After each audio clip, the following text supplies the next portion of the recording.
अस्सलामुअलैकुम, मैं हूं मोहम्मद जुनैद। शाहज़ेब खानज़ादा की गैर मौजूदगी में इस प्रोग्राम की मेज़बानी मैं कर रहा हूं।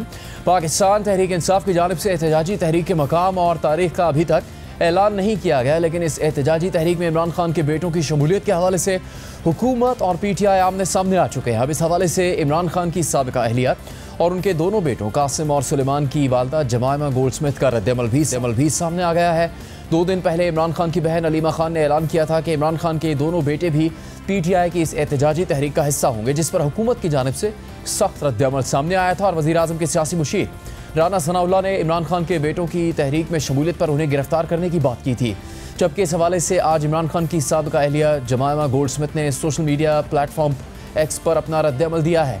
जमायमा गोल्डस्मिथ ने लिखा है कि उनके बच्चों के वालिद इमरान खान से फ़ोन पर बात करने की इजाज़त नहीं दी जाती। वो तकरीबन 2 साल से कैद तन्हाई में है। अब पाकिस्तान की हुकूमत ने कहा है कि अगर उनके बच्चे पाकिस्तान जाकर अपने वालिद से मिलने की कोशिश करेंगे तो उन्हें भी गिरफ्तार करके जेल की सलाखों के पीछे डाल दिया जाएगा।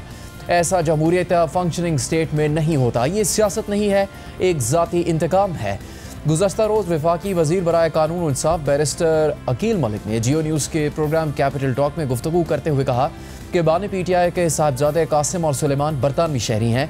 अगर उनके साहबजादों का मकसद सियासी इंतशार फैलाना है तो उन्हें पाकिस्तान आने की इजाज़त नहीं होगी। पहली तो बात है कि वो बच्चे बरतानवी शहरी हैं। बरतानवी शहरी यहाँ पे आके पाकिस्तान की सियासी एक्टिविटीज़ में हिस्सा नहीं ले सकता और ना इसकी कानून इजाज़त देता है। उनके पास पाकिस्तानी पासपोर्ट नहीं है तो उनको वीज़ा अप्लाई करना पड़ेगा। वीज़े पे आके ये कोई शादी ब्याह तो नहीं है, ये कोई सैर व तफरी के लिए तो नहीं आ रहे। ये अलल ऐलान कह रहे हैं कि हम इंतशार फैलाने आ रहे हैं या उस इंतशार में अपना हिस्सा डालने जा रहे हैं। तो ये इस चीज़ की तो ममानियत है, इस चीज़ की तो इजाज़त नहीं दी। तो आप कह रहे हैं कि इनको पाकिस्तान ही नहीं आने दिया जाए। अगर वो वीज़ा लेके आएंगे तो मेरे ख्याल से कंसर्न अथॉरिटी ज़रूर देखेंगी, मिनिस्ट्री ऑफ इंटीरियर, कि उनका पर्पस ऑफ विजिट क्या है। जब पर्पस ऑफ विजिट टूरिज्म या टूरिस्ट एक्टिविटीज तो नहीं लिख रहे, वो तो वहां पे लिख रहे हैं कि जी हम आ रहे हैं पॉलिटिकल इंस्टेबिलिटी क्रिएट करने। अब जब वो पॉलिटिकल इंस्टेबिलिटी क्रिएट करने आएंगे, मेरे नहीं ख्याल कि वीजा फॉर्म पे कोई ऐसी कैटेगरी एग्जिस्ट करती है। इसके अलावा जहां एक तरफ PTI की एहतजाजी तहरीक के हवाले से सियासी हलचल है, तो वहीं अब दूसरी तरफ हुकूमत और पीपल्स पार्टी के अंदरूनी हलकों की जानिब से भी सदर मुमलिकत आसिफ अली जरदारी की ओहदे से दस्तबरदारी की अफवाहों पर मुसलसल तरदीद सामने आ रही है। ये अफवाह गर्दिश कर रही थी कि सदर मुमलिकत आसिफ अली जरदारी को ओहदे से हटने के लिए कहा जाएगा और उनकी जगह फील्ड मार्शल सैयद आसिम मुनीर को सदर बना दिया जाएगा। लेकिन अब इन अफवाहों की पीपल्स पार्टी के अलावा हुकूमत भी तरदीद कर रही है। इसके अलावा वफाकी वज़ीर दाखिला मोहसिन नकवी ने भी सोशल मीडिया प्लेटफॉर्म X पर एक पोस्ट में सदर जरदारी की तब्दीली और फील्ड मार्शल आसिम मुनीर की बतौर सदर तकर्रुरी की बातों को बदनीयती पर मबनी मुहिम करार दिया। उन्होंने अपनी कहा कि हम इस बात से बखूबी वाकिफ़ हैं कि सदर आसिफ अली जरदारी, वज़ीर आज़म शहबाज शरीफ और चीफ ऑफ आर्मी स्टाफ को निशाना बनाने वाले बदनीयती पर मबनी मुहिम के पीछे कौन है। उन्होंने कहा वो वाज़ेह तौर पर कहते हैं कि सदर के इस्तीफ़ा देने या आर्मी चीफ की सदारत संभालने की ख्वाहिश के बारे में कोई बात नहीं हुई और ना ही ऐसा कोई ख्याल मौजूद है। सदर पाकिस्तान के मुसल्लह अफ़वाज की क़यादत के साथ मजबूत और एहतराम पर मबनी ताल्लुकात हैं। सदर ने वाज़ेह तौर पर कहा है कि वो जानते हैं ये झूठ कौन फैला रहा है, वो ऐसा क्यों कर रहे हैं और इस प्रोपेगेंडा से किसको फ़ायदा पहुँच रहा है। मोहसिन नकवी ने लिखा कि आर्मी चीफ की वाहिद तवज्जो पाकिस्तान की मजबूती और इस्तेहकाम पर है और कुछ नहीं। इस बयानिए में शामिल लोगों के लिए पैगाम है कि दुश्मन गैर मुल्की एजेंसियों के साथ मिलकर जो कर सकते हो करो। जहाँ तक हमारा ताल्लुक है, हम पाकिस्तान को दोबारा मजबूत बनाने के लिए जो भी ज़रूरी होगा करेंगे इंशाअल्लाह। आज चेयरमैन सेनेट सैयद यूसुफ रज़ा गिलानी ने सदर मुमलिकत की सेहत और उनकी तब्दीली से मुतालिक बातों को अफवाह करार दे दिया है। आसिफ अली जरदारी के इस्तीफे से मुतालिक, उनकी सेहत से मुतालिक गुफ्तगू चल रही है, बात हो रही है। देखिए, पहली तो बात जो सदर पाकिस्तान की आपने बात की, दिस इज डिसइंफॉर्मेशन। जरदारी साहब कोई डर नहीं है, कोई ऐसी बात नहीं, ये आपकी बात है। आज जियो न्यूज़ के प्रोग्राम जियो पाकिस्तान में गुफ्तगू करते हुए मुस्लिम लीग नून के सीनियर रहनुमा सेनेटर इरफान सिद्दीकी ने कहा कि आसिफ जरदारी रियासत के सरबराह की हैसियत से अच्छे तरीके से काम कर रहे हैं। आसिफ जरदारी मुदब्बिर शख्स हैं और उन्होंने हुकूमत के लिए मुश्किलात पैदा नहीं की। पीपल्स पार्टी हमारी इत्तेहादी है, हम क्यों इस निज़ाम को दरम बरहम करना चाहेंगे। जरदारी साहब मेरे दोस्तों में से हैं और जरदारी साहब एक सियासतदानों की अलग तबील हैं। इस हुकूमत के लिए उन्होंने कोई मुश्किलात पैदा नहीं, वो मुदब्बर आदमी हैं और एक आईनी सरबराह के तौर पर जो उनका किरदार बनता है वो बड़े अच्छे तरीके से सर अंजाम, कोई मुश्किलात नहीं है हमें। उसके बाद हम क्यों हटाएंगे या कोई और क्यों हटाएगा उनको, फिर हमारी एक कोलिशन है पीपल्स पार्टी के साथ, हम इस निज़ाम को क्यों दरम बरम करें, कोई एक वजह तो होनी चाहिए। इसके अलावा पीपल्स पार्टी के नायब सदर शहरी रहमान ने भी अपने एक बयान में कहा कि सदर जरदारी के इस्तीफे की बातें बेबुनियाद और गुमराहकुन है। ये अफवाहें एक मुनज़्ज़म साजिश के तहत जमहूरी ढांचे को कमज़ोर करने की कोशिश है। आवाम इन जाली खबरों, अफवाहों और मनफी प्रोपेगेंडे का हिस्सा ना बने।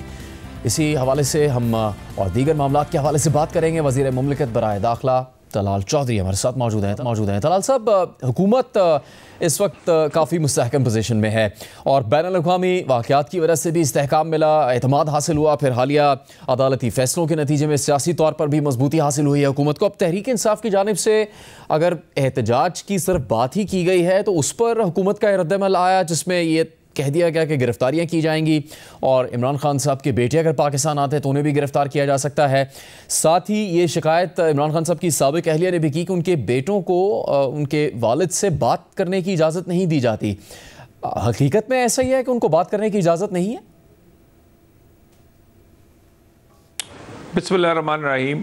सबसे पहली तो बात यह है, कल मीडिया ने मेरे से ये पूछा था, मैंने इस पर कहा था कि हुकूमत पाकिस्तान और इंटीरियर मिनिस्ट्री किसी भी किस्म के कानूनी एहतजाज को पूरी प्रोटेक्शन देगी और कोई 100 बार करे और बार बार करे, उसमें कोई हर्ज नहीं। मगर कानून से हटकर अगर कोई चढ़ाई, बगावत या कोई फतह करने इस्लामाबाद की नीयत से आएगा तो उसके साथ 26 नवंबर से भी ज़्यादा सख्ती से पेश आएंगे। रही बात बानी पीटीआई के बेटों की, तो सबसे पहली तो बात यह है कि बड़ी अच्छी बात है कि उनके बच्चे भी आ रहे हैं। लोगों के बच्चों को किस तरह उन्होंने इस्तेमाल किया है, किस तरह अपनी सियासत की नज़र किया है। कई लोग अपनी जान से गए और कई लोग अपने कैरियर तबाह कर बैठे और अपने बच्चे जो हैं उनकी गोल्ड स्मिथ की जो पैसे पे और गोल्ड स्मिथ के घर में बड़े ऐशो इशरत से पल रहे हैं, वो तशरीफ़ लाएँ। उनके वालिद हैं, उनके अगर बच्चे आना चाहें तो 100 बार आएँ। कानूनी तौर पे कानून के अंदर रहते हुए वो जो भी करेंगे, पाकिस्तान में जो भी आदमी कानून के अंदर रहकर करेगा, हुकूमत पाकिस्तान उसे सपोर्ट करती है। वो बिज़नेस करें, विज़िट करें, एजुकेशन, हेल्थ, किसी भी किस्म की वो अगर आते हैं वीज़े पे तो कानून के अंदर रहकर वो अपना जो चाहें कर सकते हैं।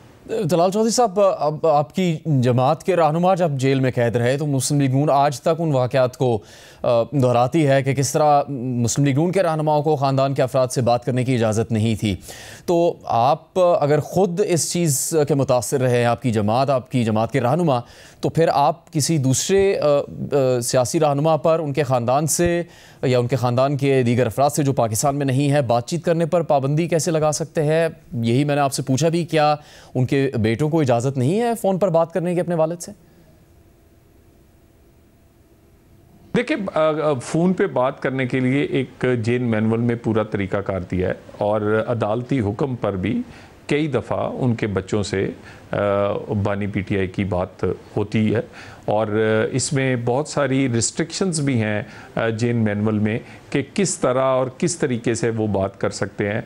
इसका कंपैरिजन आप नवाज शरीफ से नहीं कर सकते, वो 22 मिनट की स्टोरी से नहीं करते कि जब उनकी अहलिया जो थी वो ज़िंदगी और मौत के दरमियान, मौत व हयात की कश्मकश में थी और 3 दफ़ा के साबिक़ वज़ीर आज़म ने कहा कि वो बात कर लें उनसे, तो उन्होंने कहा आपके 22 मिनट जो हैं वो पूरे हो चुके हैं। तो हम ऐसा गैर इंसानी सलूक का सोच भी नहीं सकते। हमारी तरफ से कानून के अंदर रहते हुए जितनी दफ़ा मर्ज़ी बात करें, वो ख़ुद पाकिस्तान तशरीफ़ नहीं लाए और अब उन्हें आने की क्यों महसूस हुआ? चले देर आए दुरुस्त आए, चले अगर वो आ ही रहे हैं तो देखते हैं कि अगर उन्हें वालिद का ख्याल होता तो वो बहुत देर पहले इधर ज़रूर आते और उनकी बहनें भी मिलती हैं, उनके बहुत सारे अजीज़ भी मिलते हैं। पाकिस्तान की तारीख़ में सबसे ज़्यादा मुलाकातें उनके सियासी रुफ़का से, उनके वकला से और फैमिली से जिस आदमी की हुई हैं एक मुजरम के तौर पर, एक कैदी के तौर पर, वो बानी पीटीआई हैं। तो उनके बेटे भी अगर कानून के अंदर रहते हुए मिलना चाहे, बात करना चाहे, किसी को क्या इतराज़ है। लेकिन अगर वो ये बड़ा एक अहम सवाल है जो बानी पीटीआई से पूछा जाना चाहिए कि उन्होंने अपने बच्चों को पाकिस्तानी शहरियत क्यों नहीं दिलवाई, क्या पाकिस्तान की वज़ीर आज़म बनना, इसमें सियासत करना बहुत आपको अच्छा लगता है और आप अपने बच्चों को पाकिस्तान में रहना और पाकिस्तान के शहरी बनाना भी पसंद नहीं करते? तलाल चौधरी साहब, अगर अब तहरीक इंसाफ की तरफ से ऐलान कर दिया गया कि वो एहतजाजी तहरीक शुरू करना चाहते हैं और उसमें उनके बेटे शिरकत करना चाहते हैं, शामिल होना चाहते हैं, अपने वालिद से मुलाकात करना चाहते हैं, तो हुकूमत क्या उनकी राह में कोई रुकावट डालेगी या उन्हें बासानी वीज़ा दिया जाएगा, जैसे आप कह भी रहे हैं कि वो पाकिस्तान आ सकते हैं? देखिए, वीज़े की बहुत सारी कैटेगरीज हैं। वो विज़िट पे आना चाहें, वो एजुकेशन, हेल्थ, अपनी फैमिली से मिलने के आना चाहें, लेकिन देखने वाली बात यह है कि अगर वो पाकिस्तानी नेशनल नहीं है तो पाकिस्तान में क्या बैरून मुल्क या कोई ऐसा शहरी जिसकी पाकिस्तान की शहरियत नहीं, उसको सियासत करने की, सियासी तहरीक लीड करने की और उसमें हिस्सा लेने की इजाज़त है? कानून अगर इसकी इजाज़त देता है तो 100 बार करें, लेकिन बात इससे ज़्यादा अहम है कि क्या उनके पास पाकिस्तानी शहरियत है और क्या उन्होंने, क्यों उनके वालिद जो वज़ीर आज़म पाकिस्तान रहे हैं और वो कहते हैं पाकिस्तान सबसे पहले और पता नहीं क्या क्या गर्दानते हैं। असल में ये सारी की सारा जो मसला है, आप देखिए ये गोल्ड स्मिथ जो हैं वो क्योंकि उन्हीं के पैसे पे पीटीआई भी चलती है, तो क्या ऐसे लोग आके पाकिस्तान में सियासत करेंगे या ऐसे लोग आके वो पाकिस्तान में कोई ऐसा प्रोग्राम बनाते हैं कि कोई इंतशार का? बात यह है सियासत की इजाज़त है, इंतशार की नहीं। सियासत एहतजाज की इजाज़त है, मगर एहतजाज की आड़ में किसी भी बगावत की और किसी भी इस तरह के काम की इजाज़त नहीं दी जाएगी जिससे यहाँ कारोबारी हुकूमत हो या आम आदमी की ज़िंदगी इफेक्ट हो। तलाल चौधरी साहब, तहरीक इंसाफ के मुख्तलिफ रहनुमाओं की जानिब से भी ये मुतालबा किया गया उनकी अपनी क़यादत से कि मुज़ाकरात का रास्ता अपनाना चाहिए। हुकूमत की इस वक्त पॉलिसी क्या है? क्या हुकूमत चाहती है तहरीक इंसाफ से एक सियासी जमात की हैसियत से मुज़ाकरात करना? जब वो एहतजाज का कहते हैं तो ज़ाहिर है हुकूमत का रद्द-ए-अमल सामने आता है, लेकिन क्या हुकूमत चाहती है कि मुज़ाकरात किए जाएँ तहरीक इंसाफ से? देखिए, पिछली दफ़ा भी मुज़ाकरात की टेबल से पीटीआई उठ के गई है और उसके बावजूद वज़ीर आज़म पाकिस्तान ने floor of the house opposition leader से जाके मिले भी और यह भी कहा कि आए बात करें, मेरे पास नहीं आना तो आप स्पीकर के ऑफिस में आए, मैं भी वहाँ आ जाता हूँ। बातचीत बिल्कुल होनी चाहिए और उसी मेज़ पे और स्पीकर के पास ही इन्हें वापस लौटना पड़ेगा और इंशाल्लाह ये आपको नज़र आएंगे कि ये वापस लौटते हुए नज़र आएंगे। मगर बात किस पे होगी, एजेंडा क्या होगा? एजेंडा एनआरओ नहीं होगा, एजेंडा किसी की सज़ाओं की माफ़ी नहीं होगा, एजेंडा पाकिस्तान होगा, पाकिस्तान का आम आदमी होगा, पाकिस्तान की इकॉनमी होगी, पाकिस्तान में दहशतगर्दी होगी, पाकिस्तान के मसाइल हल करना होंगे। इसके लिए बातचीत तो हमेशा होनी चाहिए और हम तो उसी टेबल पर उसी जगह पर बैठे हैं और स्पीकर साहब का ऑफिस हाजिर है। ये उठकर गए थे, इन्हें अपनी ज़िम्मेदारी लेते हुए लौटना चाहिए। और अमूमन जब कौमी सलामती का मामला आता है, कौमी मफाद का मामला आता हो, तो दहशतगर्दी के बारे में हो या इंडियन हमले के बारे में हो, नेशनल सिक्योरिटी की कोई मीटिंग हो इन कैमरा या किसी और तरह, तो वहाँ आना पसंद नहीं करते। इसी तरह अगर बाकी मामलात में ये हिस्सा नहीं लेते, सिर्फ इन्हें इंटरेस्ट किसी बात में है कि किसी तरह से अडयाला में जो अपने जराइम की सज़ा बंदा काट रहा है उसको किसी तरह से वहाँ से निकाला जाए और अब इस चीज़ पे तो बातचीत नहीं हो सकती। सो एनआरओ केसेस, माफ़ी, अदालतों के मामलात पे ना हम बात करेंगे ना हम कर सकते हैं। बात होगी पाकिस्तान की इकॉनमी पे, दहशतगर्दी पे, आम आदमी की ज़िंदगी बेहतर बनाने के लिए। तलाल चौधरी साहब, सदर आसिफ अली जरदारी से मुतालिक जो बात सामने आ रही थी उस पर काफ़ी सवालात उठे और फिर एक एक करके तरदीद या वजाहत आना शुरू हुई, लेकिन वो पीपल्स पार्टी के रहनुमाओं की जानिब से कहा जा रहा था कि ऐसा कुछ हो नहीं रहा, कि सदर को हटाया जा रहा है, तब्दील किया जा रहा है। लेकिन ये बात इस हद तक कैसे पहुंची कि वफाकी वज़ीर दाखिला मोहसिन नकवी साहब को इसकी समाजी राबिते की वेबसाइट पर वजाहत जारी करनी पड़ी और फिर इसको अफवाह भी करार दिया और दुश्मन की साजिश भी करार दिया। तो हुकूमत के इल्म में क्या तफसील थी इससे मुतालिक? देखिए, मैं माज़रत के साथ मुझे उम्मीद है कि आप इसका बुरा नहीं मनाएंगे और मीडिया भी बुरा नहीं मनाएगा। कि बिला वजह की बात पे ज़्यादा ज़ोर और गौर और अहम मीडिया ने उसे बनाया और वज़ीर दाखिला ने आखिरकार इतनी गैर ज़िम्मेदाराना जो ख़बरें आ रही थी उसकी वजह से अपना एक स्टेटमेंट जारी किया। और ऐसा तो दूर दूर तक कोई शायबा भी नहीं। पाकिस्तान पीपल्स पार्टी और नून लीग एक लॉन्ग टर्म इत्तेहादी हैं और मकसद क्या है, पाकिस्तान में पॉलिटिकल स्टेबिलिटी, जिससे कि पाकिस्तान की इकॉनमी बेहतर हुई है। इसी इत्तेहाद के साथ हमने अपने दुश्मन को मार्का हक में शिकस्त दी है। इसी से पाकिस्तान में आम आदमी की ज़िंदगी में महंगाई में कमी हो या पाकिस्तान की इकॉनमी और रोज़गार में बेहतरी हो आई है। तो पॉलिटिकल स्टेबिलिटी में सबसे अहम हमारे पार्टनर पीपल्स पार्टी है और अच्छे बुरे वक्त में हम साथ चले हैं और हम साथ चलते रहेंगे। ये इत्तेहाद लॉन्ग टर्म इत्तेहाद है। इसमें कोई ऐसी जिस तरह की बातें हो रही थी तब्दीली की, वो इसलिए नहीं हो सकती कि ये दोनों पार्टीज़ ने एक एग्रीमेंट के तहत हुकूमत में है। अगर इसमें कोई भी तब्दीली कभी होनी होगी तो दोनों पार्टीज़ फिर टेबल पे बैठेंगी, एक नई नेगोशिएशन करेंगी और उस पर किसी भी किस्म में इत्तेहादी साथ चलने के लिए नई टर्म्स एंड कंडीशन उसमें आएंगी। लेकिन इस तरह की तो बात ही कोई नहीं।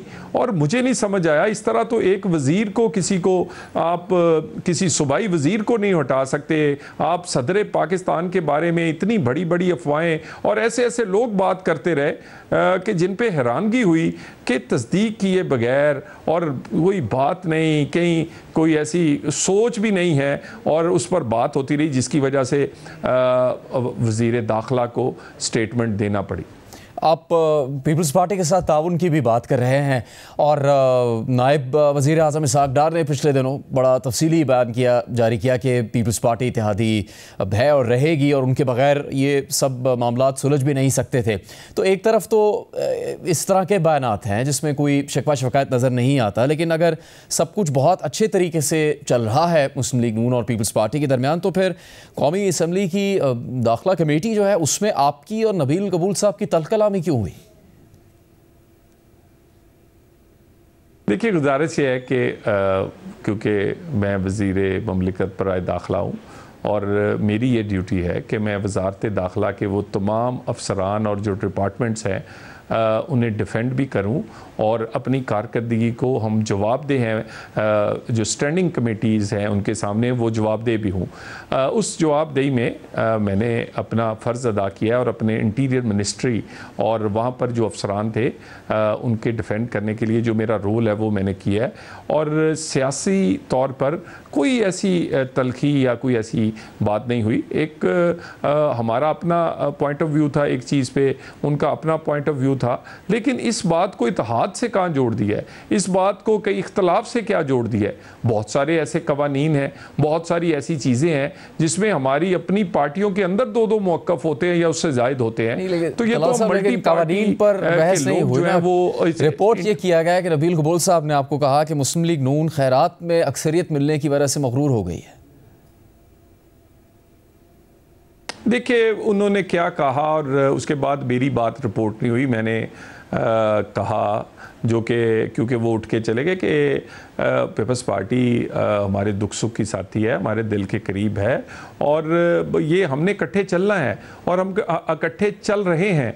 और बाकी ये स्टैंडिंग कमेटीज़ में किसी इंडिविजुअल की वजह से छोटी मोटी नोक झोंक जो है ये पार्लिमानी रवायत का भी हिस्सा है और इसमें पार्टियों के अंदर इख्तलाफ या कोई पॉलिसी मैटर में डिफरेंस ऐसी तो कोई बात नहीं है। तो दुख सुख की ये साथी जब आप पीपल्स पार्टी आपकी हुकूमत की काबीना में शामिल होगी? देखिए, ये मेरे कद से बड़ी बात है और मेरे तो इस तरह की कोई मालूमात अभी तक नहीं है। मैंने एक आपसे मैं बात कह दूं कि एक एग्रीमेंट के तहत ये इत्तेहादी हुकूमत वजूद में आई है जिसमें दो उसके इत्तेहादी जो हैं, इसका नून और दूसरा पाकिस्तान पीपल्स पार्टी, दोनों फ्री कैन जब चाहेंगे कि इस जो उनके एक सेटलमेंट हुई है उसमें कोई तब्दीली चाहते हैं तो जब दोनों एग्री होंगे कि तो फिर ही हो सकती है। अभी तक मेरे इल्म में ऐसी कोई बात नहीं आई। तलाल चौधरी साहब, बहुत शुक्रिया। जारी रहेगा एक ब्रेक के बाद।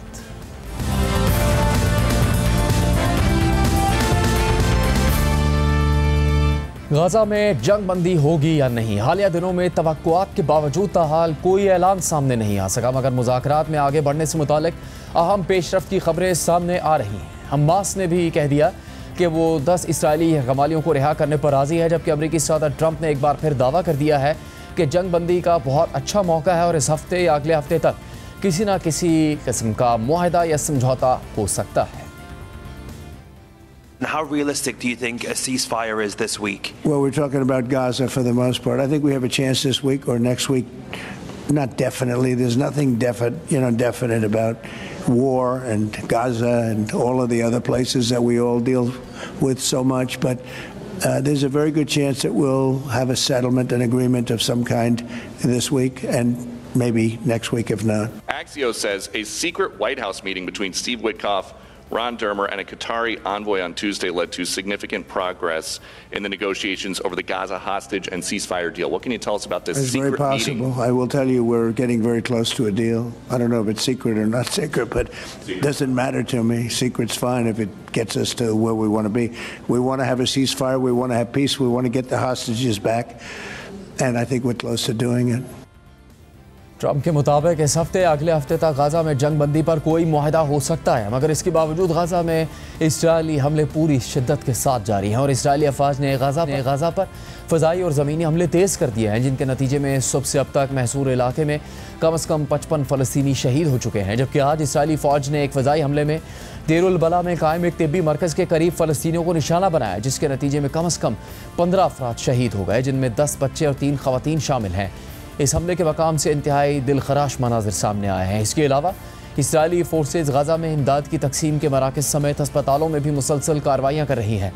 अमरीकी नशरियाती इदारे CNN ने गाजा के अस्पतालों और इमदाद की तकसीम के मराकज़ पर होने वाले इसराइली हमलों समेत गाजा के अस्पतालों में नौमौलूद बच्चों को दरपेश मसाइल पर रिपोर्ट तैयार की है, जिसमें देखा जा सकता है कि इसराइली हमलों से गाजा के लोग किस कदर अजियत में मुब्तला है। इसके अलावा मई से इसराइल ने गाजा में गाजा ह्यूमैनिटेरियन फाउंडेशन नामी एक मतनाज़ तंजीम के ज़रिए इमदाद तकसीम करने का अमल शुरू कर रखा है और इसकी आड़ में वो फ़लस्तीनियों का कत्लेआम कर रहा है। और इसी तंजीम के मराकज़ में मई से लेकर अब तक 700 से ज़्यादा फ़लस्तीनी राशन या इमदाद हासिल करने की कोशिश में शहीद हो चुके हैं। इन शहीद होने वाले फ़लस्तीनियों में बच्चों की भी एक बड़ी तादाद शामिल है।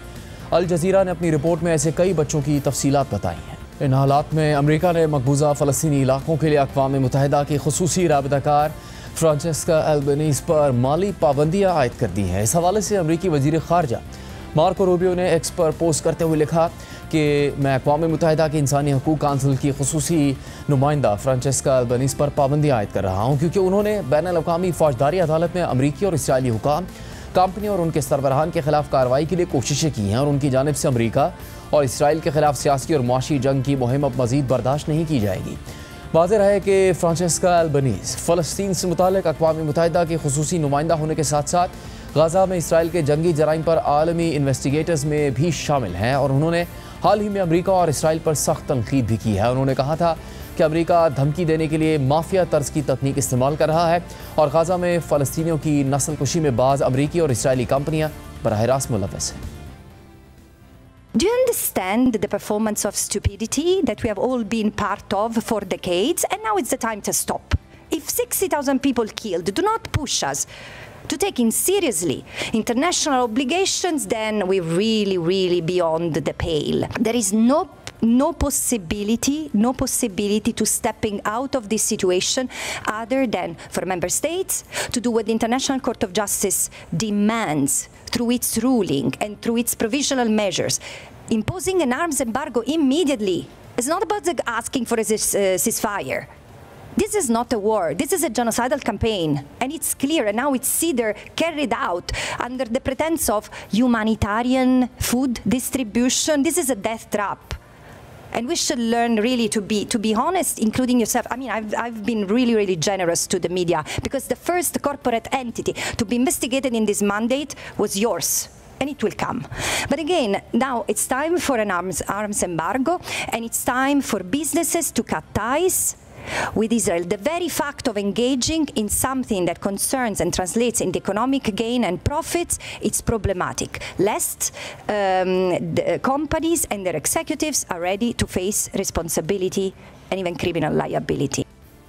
जबकि अमेरिका, कतर और मिस्र की सालिसी में जंगबंदी से मुतालिक मुज़ाकरात ताहाल जारी है और इन मुज़ाकरात से मुतालिक आज हमास का एक अहम और गैर मुतवक्के बयान सामने आया है। अल जज़ीरा के मुताबिक हमास का कहना है कि उसने गाज़ा में जंगबंदी के लिए जारी कोशिशों के तहत 10 इसराइली यरगमालियों को रिहा करने पर रज़ामंदी जाहिर की है, लेकिन उसने साथ ही खबरदार किया है कि जंगबंदी के लिए जारी मुज़ाकरात मुश्किल में हैं क्योंकि इसराइल अपनी ज़िद पर कायम है। हमास ने कहा कि कतर और अमेरिका जैसे अहम सालिसों की क़यादत में जारी मुज़ाकरात में कई रुकावटें मौजूद हैं, जिनमें ज़रूरी इमदाद की फराहमी, इसराइली अफवाज का गज़ा से इनखला और मुस्तकिल जंगबंदी की हकीकी ज़मानत शामिल हैं।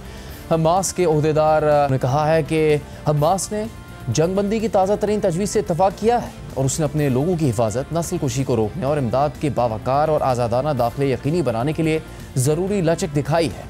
दूसरी जानिब अमरीकी सदर ट्रंप ने भी आइंदा हफ्ते तक गाज़ा जंगबंदी से मुतालिक अच्छी खबर आने का दावा किया है, जबकि मुज़ाकरात के हवाले से मंगल को व्हाइट हाउस में आला इसराइली, कतरी और अमरीकी हुकाम के दरमियान होने वाली खुफिया बातचीत की तफसीलात भी सामने आ गई हैं। अमरीकी न्यूज़ वेबसाइट एक्सियोस के मुताबिक दो ज़राए ने बताया है कि सीनियर अमरीकी, इसराइली और कतरी हुकाम ने मंगल के दिन व्हाइट हाउस में खुफिया मुलाकात की, जिसका मरकज़ गाज़ा में तवील अरसे से मतलूब जंगबंदी और यरगमालियों की रिहाई के मुआहदे में बाकी रह जाने वाला एक अहम मसला था। सदर ट्रंप ने इस हफ्ते 48 घंटों के दौरान इसराइली वज़ीर-ए-आज़म नेतन्याहू से 2 बार मुलाकात की, क्योंकि वो इसराइल और हमास दोनों पर मुआहदे को हतमी शक्ल देने के लिए दबाव डाल रहे हैं।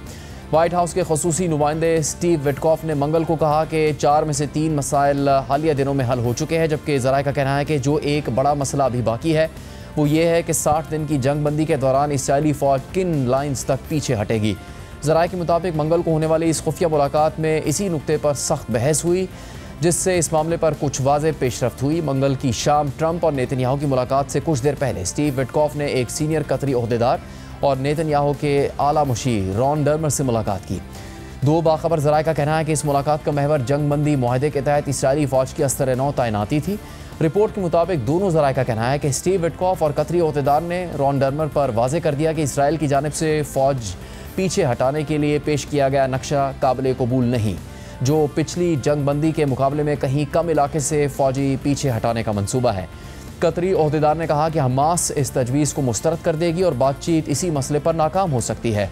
कतरी ओहदेदार ने यहाँ तक कहा कि अगर ऐसा होता है तो इसराइल और अमेरिका कतर को कसूरवार ना ठहराएं, क्योंकि कतर इन मुज़ाकरात में सालिसी कर रहा है। ज़राए के मुताबिक स्टीव विटकॉफ ने रॉन डर्मर से कहा कि अगर इसराइली फ़ौज की रीडिप्लॉयमेंट का ऐसा नक्शा सामने आता है जो स्मॉट्रिच प्लान की तरह हो, यानी कि इसराइली फ़ौज गाज़ा के बड़े हिस्से पर कब्ज़ा बरकरार रखे, तो ये ट्रंप इंतज़ामिया के लिए नाकाबिल कबूल होगा।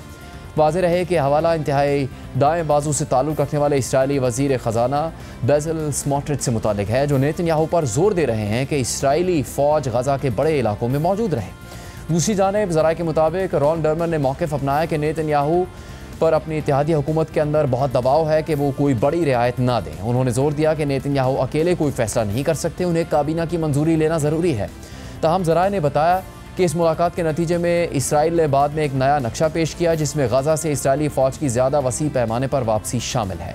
रिपोर्ट में मज़ीद लिखा है कि एक ज़रिए का कहना है कि इस नए नक्शे से बातचीत में नुमाया पेशरफ्त हुई है और मुआहदे के इम्कानात में खातिर खा इजाफा हुआ है, जबकि दूसरे ज़रिए के मुताबिक अभी भी कुछ इख्तलाफात बाकी हैं, लेकिन इस वक्त मुज़ाकरात मस्बत समत में जा रहे हैं। इस सूरत हाल में नेतन्याहू अमरीका से रवानगी से पहले सदर ट्रंप से एक और मुलाकात कर सकते हैं। इसके अलावा मुज़ाकरात में एक और अहम रुकावट जंगबंदी के बाद की सूरत हाल है, क्योंकि रवा साल जनवरी में भी इसी तरह 60 दिन की जंगबंदी हो गई थी और इस दौरान जंग के मुस्तकिल खात्मे के लिए मुज़ाकरात होने थे, मगर इसराइल ने मार्च में इन मुज़ाकरात के दरमियान ही एकतरफ़ा तौर पर जंगबंदी का खात्मा कर दिया।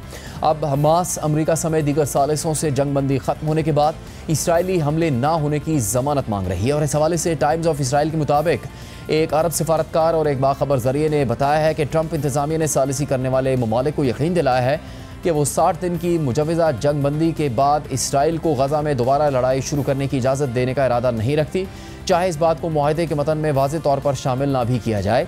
वाज़ेह रहे कि ये मामला आया कि इसराइल 60 दिन की जंगबंदी और यरगमालियों की रिहाई के बाद गज़ा में दोबारा फ़ौजी कार्रवाई शुरू कर सकेगा या नहीं। मुज़ाकरात में एक अहम रुकावट है। अगरचे फ़रीक़ैन उम्मीद जाहिर कर रहे हैं कि मुआहदा मुमकिन है, लेकिन इस नुक्ते पर इख्तलाफात की वजह से ताहाल कोई बड़ी पेशरफ नहीं हो पा रही।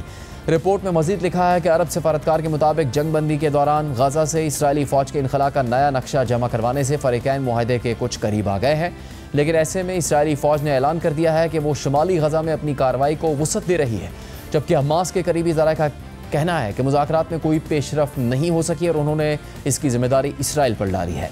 मुज़ाकरात से वाकिफ़ एक फ़लस्तीनी ज़रिए ने AFP को बताया कि इसराइली वफ़द मुज़ाकरात करने के बजाय ज़्यादातर सुन रहा है, जो नेतन्याहू की रुकावट डालने और किसी मुमकिन मुआहदे को सबूताज करने की पॉलिसी की अक्कासी करता है। इसराइल का इसरार है कि किसी भी मुआहदे में ये शक शामिल हो कि 60 दिन के बाद जंग दोबारा शुरू की जा सकेगी, जबकि हमास इस बात पर जोर दे रही है कि जंग बंदी और जंग के मुस्तकिल खात्मे की राह हमवार करे। अगरचे अमरीका इसराइल की जानिब से दोबारा जंग शुरू होने की मुखालफत करता है, मगर अरब सफारतकार और एक दूसरे ज़रिए के मुताबिक अमरीका नहीं चाहता कि जंग की वापसी के इम्कान को जंग बंदी की दस्तावेज़ में मुकम्मल तौर पर खारिज कर दिया जाए। इस इम्कान को खुला रखना मुस्तकबिल में हमास के साथ मुस्तकिल जंग बंदी की शराइत पर बातचीत के दौरान एक अहम प्रेशर टूल के तौर पर देखा जा रहा है।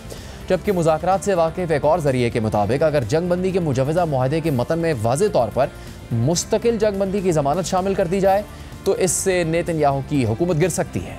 इसी खतरे के पेश नज़र सालिस ममालिक ऐसी सूरत हाल से बचने की कोशिश कर रहे हैं ताकि इसराइली वज़ीर-ए-आज़म मुज़ाकरात में शामिल रहें। रिपोर्ट के मुताबिक नेतन्याहू के इंतहाई दाएँ बाजू के इत्तेहादी पहले ही ये धमकी दे चुके हैं कि अगर इसराइल ने जंग के खात्मे की पेशगी यकीन दहानी करवाई तो वो हुकूमत छोड़ देंगे। खुद नेतन्याहू भी मुस्तकिल जंग बंदी के इम्कान को कई बार मुस्तरद कर चुके हैं और अपने मौजूदा दौरा अमरीका के दौरान भी इस मौक़िफ़ को बार बार दोहरा चुके हैं, जबकि अमरीका, मिस्र और कतर की सालिसी में तैयार करदा नया मुजवज़ा मुआहदा जिसे इसराइल की हिमायत हासिल है, ये तय करता है कि आर्जी जंगबंदी के दौरान इसराइल और हमास मुस्तकिल जंगबंदी की शराइत पर मुज़ाकरात करेंगे। मज़ीद ये कि अगर फ़रीक़ैन नेक नियति से मुज़ाकरात जारी रखें तो जंगबंदी 60 दिन से आगे भी जारी रहेगी। तहम 4 जुलाई को हमास ने इस मुजवज़ा मुआहदे से नेक नियति वाले शक को निकालने का मुतालबा कर दिया था, क्योंकि हमास इसे एक ऐसा रास्ता समझती है जिससे इसराइल 60 दिन की जंगबंदी के बाद दोबारा जंग शुरू कर सकता है, जैसे कि मार्च में पिछली जंगबंदी के अख्ताम पर हुआ था। रिपोर्ट के मुताबिक अगरचे अमरीका इस बात की मुखालफत करता है कि मुआहदे से नेक नियति वाली शक को निकाला जाए, ताहम 2 ज़राए के मुताबिक सदर ट्रंप के खुसूसी नुमाइंदे स्टीव विटकॉफ ने सालिसों के ज़रिए हमास को ज़बानी यकीन दहानी करवाई है कि सदर ट्रंप खुद इस बात की ज़मानत देंगे कि जंग बंदी उस वक्त तक बरकरार रहेगी जब तक मुस्तकिल जंग बंदी के मुआहदे पर इत्तेफाक न हो जाए। ज़राए का मज़ीद कहना है कि जंग बंदी के दौरान इसराइली फ़ौज गजा से किस हद तक पीछे हटेगी और गजा में इमदाद की तरसील का तरीक़ेकार भी अब तक मुज़ाकरात में इख्तलाफ की वजह बने हुए हैं। प्रोग्राम में एक ब्रेक और ब्रेक के बाद बात करेंगे कराची में पेश आने वाले लियारी वाक़े के बाद की सूरत हाल पर।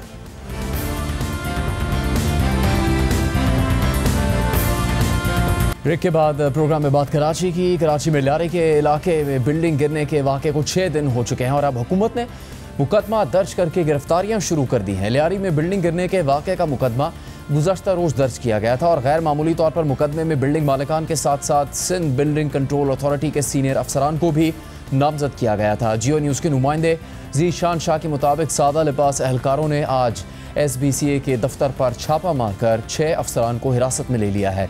इन अफसरान में 4 सीनियर डायरेक्टर्स, एक डिप्टी डायरेक्टर, एक असिस्टेंट डायरेक्टर शामिल हैं। बिल्डिंग गिरने के वाक़े का मुकदमा कल दर्ज किया गया। FIR के मुताबिक वाक़या 4 जुलाई 2025 को सुबह 10:30 बजे पेश आया।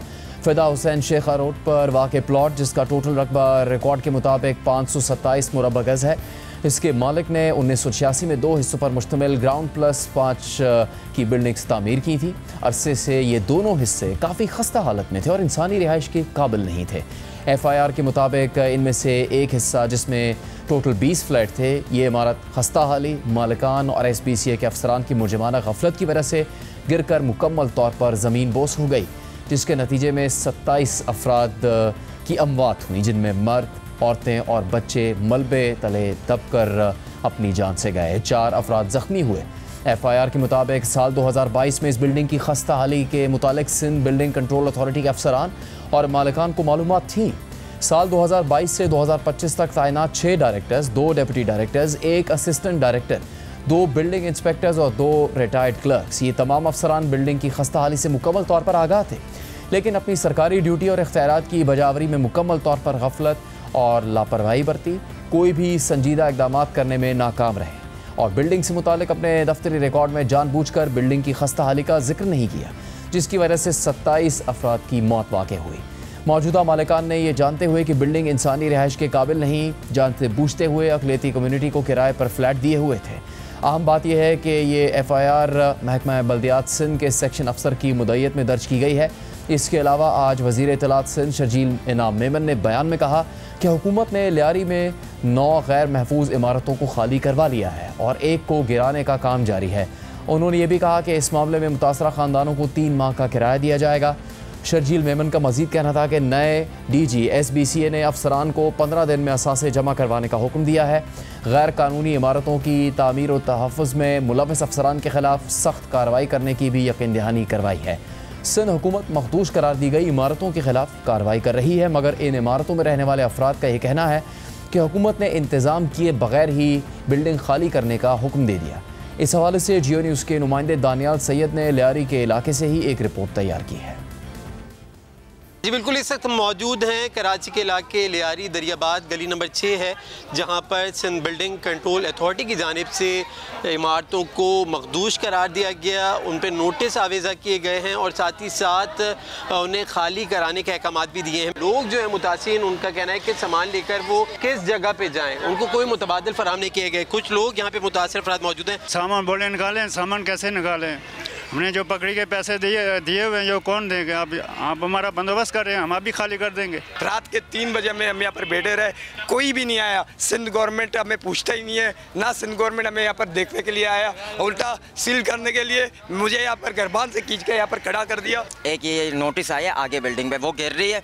उसके अलावा जब कल वो आए ना, उसके अलावा 13-14 बिल्डिंग वो लिख के गए कि ये हम गिराएंगे। यकीनी तौर पर इमारती जो हैं वो उनकी ये सूरत हाल है और 5-5 मंजिला की इमारतें हैं। आमने सामने ये दोनों बिल्डिंग हैं जिनको खाली कराने के अहकाम दिए हैं। लोगों का मौक़िफ़ है कि जब तक कोई मुतबादिल उन्हें फ़राहम नहीं किया जाता वो यहाँ पर मौजूद हैं। उन्हें कोई मुतबादिल फ़राहम किया जाए, बसूरत दीगर वो अपना घर खाली नहीं करेंगे। लियारी का ये वाक़या नहीं, पिछले 5 बरस में कराची में पेश आने वाले ऐसे कई वाक़यात ने आंखें खोल दी कि किस तरह हज़ारों लोगों की ज़िंदगियाँ दाव पर हैं और हुकूमत करप्शन को रोकने में, गैर कानूनी तामीरात को रोकने में और ऐसे अफराद जो इस काम में मुलव्वस हैं उनके खिलाफ खातिर खा कार्रवाइयाँ करने में अब तक नाकाम नज़र आई है। और उसका नतीजा ये निकला कि एक और इंसानी अलमिया जिसने जन्म लिया और उसमें कई अफराद की जानें जा चुकी हैं। अब ये जिम्मेदारी सिंध हुकूमत पर, उसके इदारों पर है और उन वज़रा पर है जो इससे मुतालिक बयानात तो दे चुके हैं, लेकिन ये मालूम नहीं कि किस हद तक कार्रवाई होगी और किस तरह से यकीनी बनाया जाएगा कि कराची में तामीरात महफूज हों और वो अफराद जो इन तामीरात में अपना सरमाया लगा रहे हैं और जो इनमें रिहाइश इख्तियार कर रहे हैं उनकी ज़िंदगियाँ महफूज हो सकेंगी या नहीं। प्रोग्राम का यहाँ पर अख्तिताम होता है। इजाज़त दीजिए, अल्लाह हाफ़िज़।